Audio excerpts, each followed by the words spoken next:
আসসালামু আলাইকুম। গত ভিডিওর ভয়েসটা রিমুভ হয়ে যাওয়ার কারণে এই ভিডিওটা আমি আবার রিআপলোড দিলাম। আপনারা যারা বুঝতে পারেননি এই ভিডিওটা অবশ্যই দেখে নেবেন। এখানে আমি কলি সিস্টেম পায়জামার সেলাইয়ের ভিডিওটা দেখিয়েছি। আপনারা যারা কাটিং ভিডিওটা দেখতে চান অবশ্যই চ্যানেল থেকে দেখে আসবেন।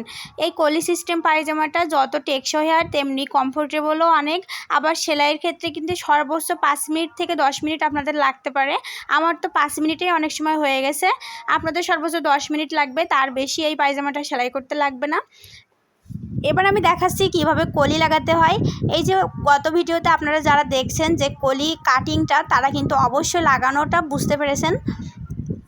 এক সাইড দিয়ে লাগিয়ে অন্য সাইড দিয়ে আবার ডাবল করে সেলাই দিতে হয়, তাহলে খুব সুন্দরভাবে কলিটা সেট আপ হয়ে যায়। এবার হচ্ছে নিচের অংশে আমি যে প্যান কাটিংয়ের মতো রেখেছিলাম 3 ইঞ্চি চওড়া একটা মোহরি, এখানে আধা ইঞ্চি সেলাইয়ে চলে যাবে আর 2.5 ইঞ্চি পর্যন্ত মোহরিতে থাকবে। আর প্যান কাটিংয়ের মতো এই মোহরিটা সেলাই করলে অনেক সুন্দর দেখা যাচ্ছে, একদম মনে হচ্ছে প্যান কাটিং পায়জামা। তার উপর আবার কলি সিস্টেমও আছে। এক কথায় বলা যায় এই পায়জামাটা একবারে কমফোর্টেবল। যারা বেশি লুজ পরতে চান না, আবার যারা বেশি লুজও পরেন, তাদের সবার ক্ষেত্রেই কিন্তু এই পায়জামাটা খুব কমফোর্টেবল হয়।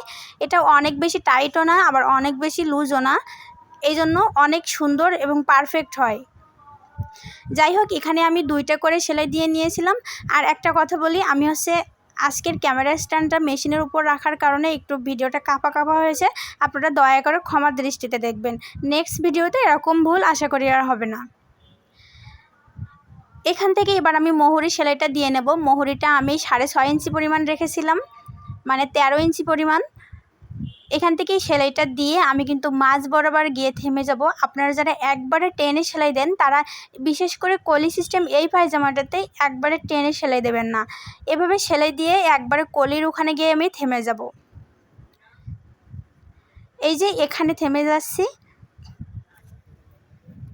মাঝ বরাবর থেমে আমি এবার নেক্সট যে পা আছে, যে ওই নেক্সটের পা অনুযায়ী আমি মাপ নিয়ে সেখানে আমি আবার সেলাই শুরু করব। সেখান থেকে সেলাই শুরু করে পুরো সেলাইটা আমি শেষ পর্যন্ত দিয়ে আসব।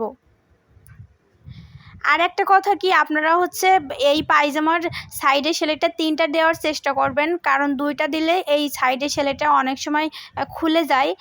আর হচ্ছে অনেক সময় দেখা যায় ফিটিং বা টাইট হলে সেখান থেকে ছিঁড়েও যাওয়ার সম্ভাবনা থাকে। তাই আপনারা চেষ্টা করবেন যে 3টা করে দেওয়ার। আমি ইদানিং আমার পায়জামাতে সবগুলোতে আমি 3টা করে সেলাই দেওয়ার চেষ্টা করছি। এর আগে 2টা করে যেগুলোতে দিছি সেগুলো অনেকটা খুলে গেছে। যাই হোক, ভিডিওটা ভালো লাগলে শেয়ার করবেন। আল্লাহ হাফেজ।